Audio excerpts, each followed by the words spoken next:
Gerald Lucas here with another installment of Ask Gerald, where you get your real estate questions answered. Today's question comes from Doris. Doris writes from Caldwell, New Jersey. And Doris writes, "We are buying a home. The appraisal came in lower than the price we agreed to pay. What can we do?"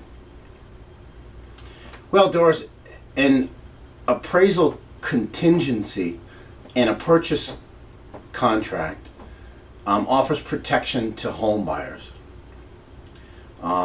in the event that the house appraises for less than the purchase price, and would allow that contingency would allow potentially the buyer to lower their purchase price if the appraisal came in lower, or to terminate the contract without penalty if they couldn't come to an agreement with the seller.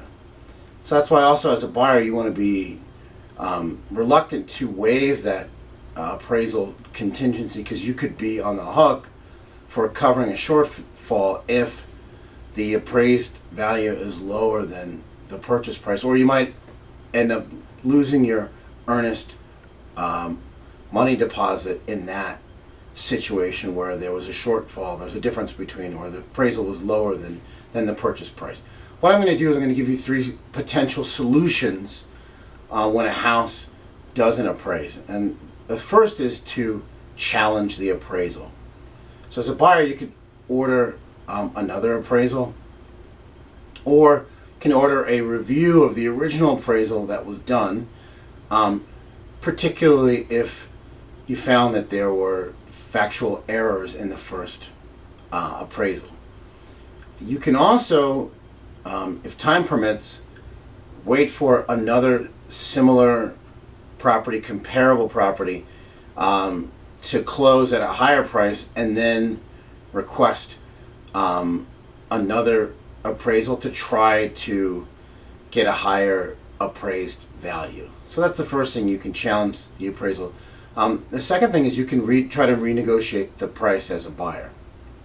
So if the appraisal comes in lower than the purchase price, the seller will sometimes lower the purchase price to the appraised value, and that would prevent you from having to bring additional money, and then you could still close and buy the property. The third potential solution, if your home doesn't appraise, is for both parties to split the difference and meet in the middle.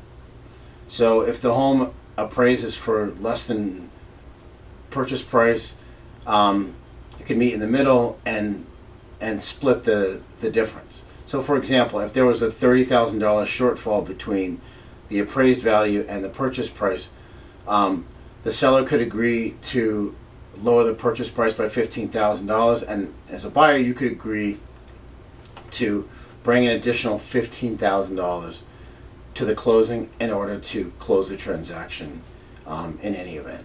So those are three potential solutions when your home doesn't appraise. So thanks for your question, Doris. For more real estate tips and information, visit my blog at geraldlucas.com. I'm Gerald Lucas, and I'll see you again soon.